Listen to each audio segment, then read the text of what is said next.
Good morning, everyone. Jill here with North Texas Vegetable Gardening, canning, recipes, a little bit of everything.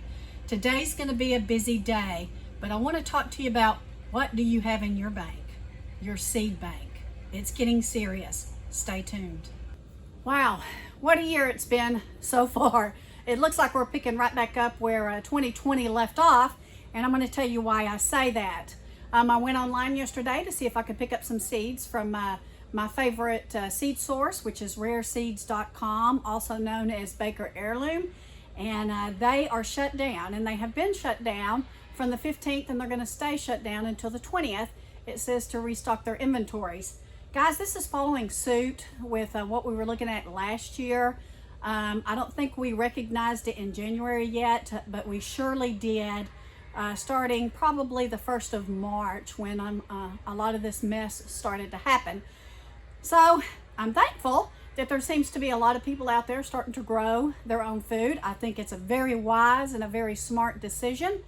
And but I'm sad that I couldn't go on and get some of my seeds.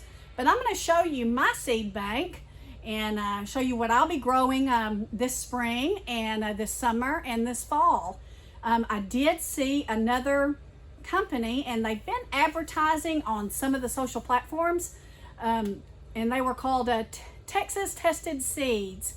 And I was able to go on there yesterday and pick up a couple of things, and I'm hoping that I'll receive those probably in the next week or two. I didn't see that any of it was out of stock. I didn't see that anything was back ordered yet. So I'm gonna pray that those come in the next week or so. But as for today, in just a second, I'm gonna get in here and start planting and do my seed starts. We have a great week ahead. It looks like it's going to rain starting on Tuesday, but it's going to be warm. The weather's going to be mild and warm, and the nights are going to be warm. So we have a great window right now to get our seeds started in the starter bed, and I'm going to talk more about that as I do my seeds. But I want to show you what I have in my seed bank, and you need to make a deposit in your seed bank as well. First this morning, guys, I'm going to start with my cool weather plants because I still have some time to get some of these in the garden and harvest before the spring comes in. Some of these are very quick growers, like our radishes. So I have the Giant of Sicily, the purple plum radish, the Easter basket mix, the Giant of Sicily, and I have, this is the kohlrabi. I grew all of these at the beginning of the fall, and it took them about 28 days, guys, from the time I planted to harvest, and they were absolutely delicious. I did ferment some of these as well, and they turned out great. Next, we're going to move on to our lettuces and our kales. So the Tom Thumb lettuce did great. I have some out there in one of my raised beds, and I also have some in the high tunnel. This organic red salad bow leaf lettuce, let me put that there. This was absolutely delicious, and we're still growing it. It makes a beautiful plant. So we're going to put some more of this in the ground. I have the Rocky Top lettuce, the salad blend. This did fantastic. We still have some out in the high tunnel.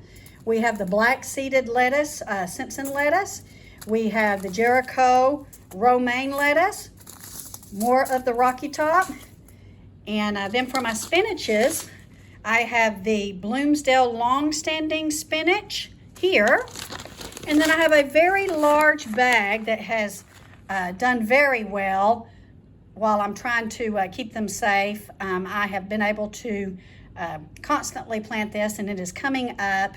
It's in this great resealable Mylar zip packet, so it does keep them safe. So I have quite a bit of spinach. I'll probably put some more of this in the ground. And these, again, are all cool weather plants that I still have time to grow before it's time to start getting my spring and my summer plants in the ground. So a couple of other things that I love to grow are the purple top turnips and the Detroit red beets. I do have those in the ground now in the high tunnel, and I'll take you out there here in a second and show you exactly what I have.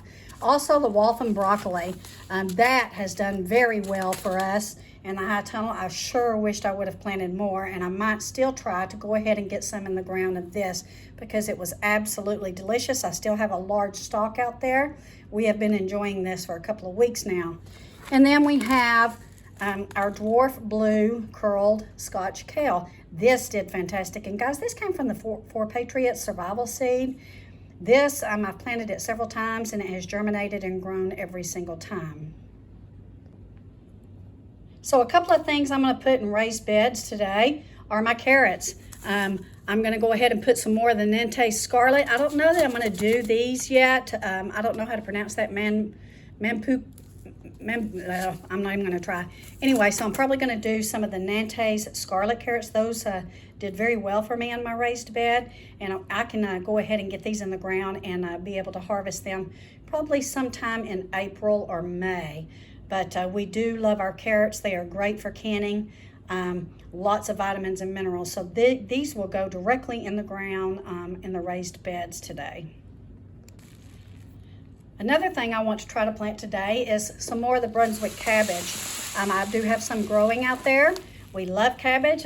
I've tried to ferment it and make sauerkraut. I was not successful, but I'm going to try again. So this is another cool weather plant that you can get in the ground now, depending on where you're at, of course. But as for us here in North Texas, we're going to go ahead and try to get this in the ground today in one of my raised beds and maybe a couple of places in the high tunnel. I do still have some growing in the high tunnel. One is forming a pretty nice head, and then I have some purple cabbage in one of the raised beds, and it's starting to form a very firm, nice head as well. So now that I've gone over with you the cool weather plants and what you could probably plant now to harvest before the springtime, let's go over some of my seed starts that I'm going to do today and to go ahead and get them ready to plant in the high tunnel. This is going to allow us to harvest some tomatoes and peppers much sooner than we normally can, which is in June and July. So we're trying to get a jump on that. I'm going to do some seed starts today, and but let's talk about what I'm growing. Right now in the high tunnel, we are growing these black creme tomatoes, and they are doing fantastic, guys. I really expect to start to have some tomatoes sliced up and eating in the next month. I have some cherry tomatoes, which I believe are the Tommy Toes, and then I have some black cherry tomatoes out there growing. These are going to be delicious. I can't wait for them to come in, and I'll show you what they look like here in a sec. So for my summer tomatoes, we're going to be growing the Perron tomatoes. This has very good reviews for your canning and for your sauces, and just a good slicing tomato. So we're going to be trying these for the first time this year. And then mortgage lifter. These are one of my favorites. My mortgage lifters here in Texas have gotten to about 2 to 3 pounds. They are very meaty, great slicing tomato as well. And I was able to blanch and freeze some last year. And they do well either preserving or just slicing and eating, and they get ginormous.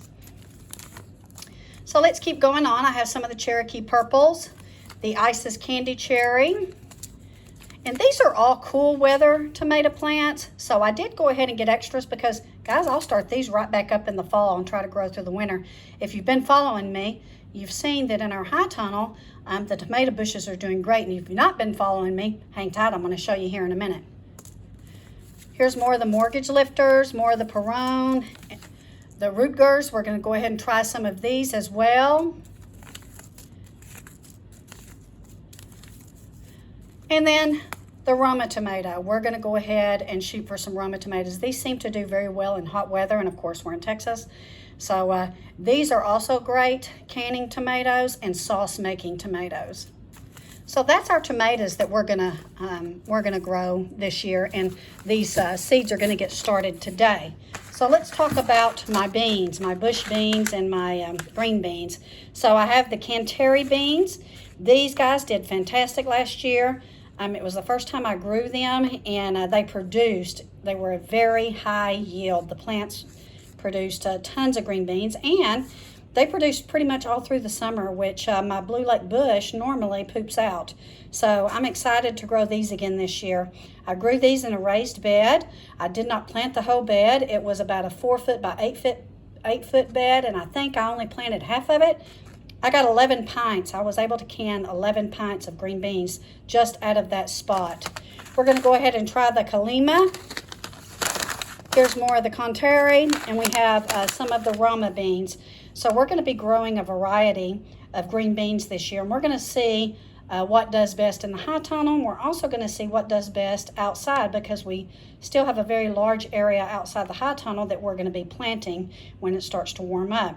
So make sure you have plenty of your green beans if your family likes to eat them, because they are easy to can and they are very, very easy to grow.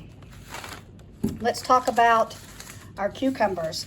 So as many of you know, I love to do pickling of my cucumbers. I made a great garlic spicy dill last year, and I've not had a lot of success with salad cucumbers, so I'm going to grow the cucumber Market More 76 for slicing. And then I'm going to, here is the Early Fortune. So we're going to go ahead and try these. And then for pickling, I used the Boston pickling, guys, and the Chicago pickling. And I think I had a very hard time finding the Chicago pickling. I was able to get one. So I'm going to plant both of these. They may cross-pollinate, they may not. I'm not sure. I'll keep them apart. We're going to build a raised bed on the north wall of the high tunnel, and these are going to go in there. So I'll have my my pickling cucumbers, and I'll have my salad slicing cucumbers. Another big thing that I'm going to start today, seed starting, are peppers. I've got banana peppers. Ooh, let me get here. I've got banana peppers. I've got bullnose, bell peppers, King of the North, poblano, more poblano, the California Wonder, jalapeno. It looks like it's a very large jalapeno, but we'll find out. So I wasn't able to find my normal jalapeno seeds, so I had to go ahead and improvise and get different kinds, which I'm fine with, because that's how I found those Conteri green beans. So we're going to try some serranos. Got more of these jalapenos. And so these will be started today in my little seed starting trays.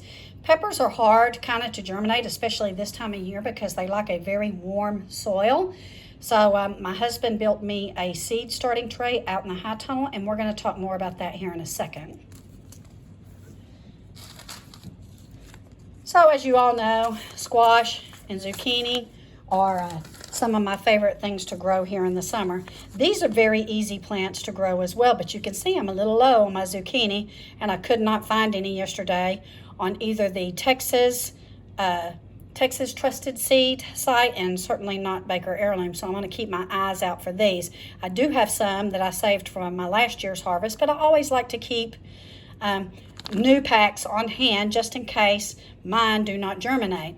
So these can go, squash and zucchini will wait and go directly in the ground. We will plant maybe some in the high tunnel and some outside the high tunnel. I kind of don't want to put these in the high tunnel. I'm going to kind of just mull over that, because we do get squash bugs. We do try to control it with the detergent and the baking soda organic method.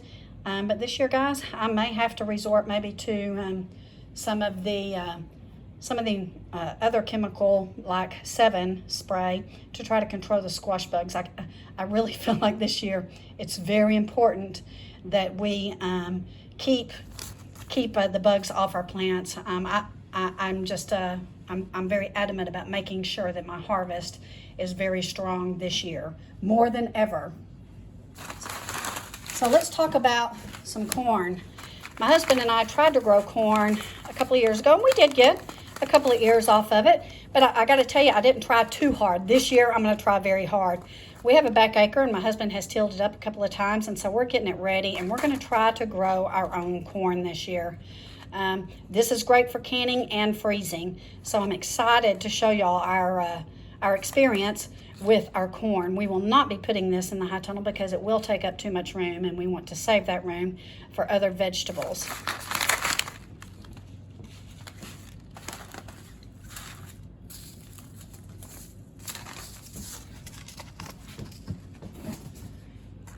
So we're also going to try some spaghetti squash. We know that this is a big hit with people that are on keto or people that are dieting, and we want to try our hand at some spaghetti squash. So we're trying lots of new things this year, guys, to try to expand our pantry, to try to expand our preservation and our menu quite possibly. So here is my seed starting tray that my husband built. You'll see here that it has sand, a very thick, dense sand, and it looks like it's the play sand. And from about here over, it is staying very warm. And I'm going to tell you what we've tried over the last month to try to get this going so that I could do my seed starts. My husband first tried the prongs, or the heating coils and the heating wire that went underneath the sand. We didn't have any luck with that, guys. It didn't heat up hardly at all, actually. So my husband did some research, and he came up with something that we're going to test this year, and you can come along with us so we can show you how good it works. But from here over, it's probably about 80 degrees, maybe even warmer. And what my husband did is he put a waterbed heater in here, and it's about this size, and so it is heating up this area, and this is going to give me enough room for probably 3 trays, and each tray has 48 seed starters. So that's probably going to be enough to get me going, but we'll probably get another waterbed heater and put on this side so that we can expand our seed starting. So today I'm going to lay my trays up here, and I'm going to show you how to start your seeds. First off, I want to show you this beautiful black creme that's coming up. Guys, that is a very good sized tomato for growing in the middle of the winter. Very excited to see these. Let's go on down and I'll show you some of the smaller ones, the black cherries. So here are some of our black cherries. They are coming in well, and we've got lots and lots of buds on all of these plants. Here's what my buds are starting to look like. And let's look on down the line here. And you can see they're doing really well. So you can see we have a very large row of tomatoes that are doing great here in this high tunnel. And so we're going to foster these, we're going to take care of them, we're going to fertilize them, and we hope that we're going to have some good eating tomatoes by probably the next 3 or 4 weeks. So stay tuned so you can watch how our progress is on these. But look, some of these are getting to be about 5 feet tall. My husband designed this to where he can pull this up as the tomatoes grow, and we can continue to trellis them and keep them from falling over and keep them from getting weighted. The great thing about this high tunnel is we get very high winds, you guys know, because if you've watched me, you have seen me struggle in the wind. These will be protected from the high winds, so they won't be falling over in the cages or being susceptible to the rain that we get in the spring. So we are very excited and very happy with our experience so far on these tomatoes in this high tunnel, and we have a lot more coming on because I'm going to start some seeds today for tomatoes, and they're going to be our warm variety. These are all cool variety plants, but gosh guys, I expect these to grow probably until May and maybe longer. We'll see. I really don't have any idea because this is our first time. So be sure and hit that subscribe button so you know, and you can follow us along, and hit that little bell in the right hand corner, and you'll get updates as to how these tomatoes are doing here in Texas in the middle of the winter. Here's a quick update on some of our cool weather plants. Look at this Swiss chard, guys. Look at the size of that leaf. I mean, that is just gorgeous, and this is a very buttery flavor. Look at the beautiful white stalk. This is great for canning, great in your salads. So delicious. And this is some of my romaine lettuce, and you can see it's getting ready to bolt, and I'm going to be saving my seeds, guys, from this. Here is one of our lettuces, and this is a lettuce that I showed you the seed. Isn't that gorgeous? These leaves are just beautiful, and it makes a delicious salad. We also have some arugula here. I need to get these weeds out of here, but we have some arugula. It is tasting very good. We probably need to open it up today and this week to let some things air out. But guys, this is just really some great stuff. Here is another red romaine, and we're going to go ahead and let it bolt. But let's look at my cabbage. My cabbage has struggled, but it's starting to form some heads finally. Thank goodness. There's one. Whew, that arugula's got a little bit of a bite. This is my broccoli. I did a video last week and showed you what that main head looked like. But look, I got some little some little heads coming up throughout this, and here is another one of my cabbages that is forming a beautiful head. So let's talk about our kale. This kale was grown from that 4 Patriots seed pack. It has done fantastic. Now, we did start to see some aphids in here, guys, so my husband had to get the neem oil out and start spraying, and because it's our understanding that aphids and the little white flies are going to be an issue in this high tunnel, so we're going to be watching that. And again, we're using neem oil, and we're using as benign of spray as we can, but if it comes down to it, guys, this year, we may have to go on maybe to some 7 spray or some 7 dust to protect our food. I hate to do that. You know that I haven't used chemicals on my food for years, but this year it's very important to me that we maintain and keep our food as safe as possible. So on to our spinach. Our spinach is doing fantastic. It is delicious as well. We've been making salads once a week. We'll cut some spinach, some arugula, and some of our lettuces and some kale, and we'll make us a nice green salad mix and put it in a bag and keep it in the refrigerator, and we can munch on that all week. Let's go over here and look at my turnips. Whew! Turnips have just done great in here. They took off very quick, and they are producing beautiful, beautiful purple top turnips. I'll get in here and pull some of these up, and we'll be roasting us some turnips and probably be doing some canning here in the next day or two. So I want to go on down the line. Here are some of my onions that I started from seed, and then I transplanted in here. They're doing really well. Need to get in here and do some watering. It's been very dry here in Texas this year. We've had a very dry winter. It is supposed to rain all week. We do need it.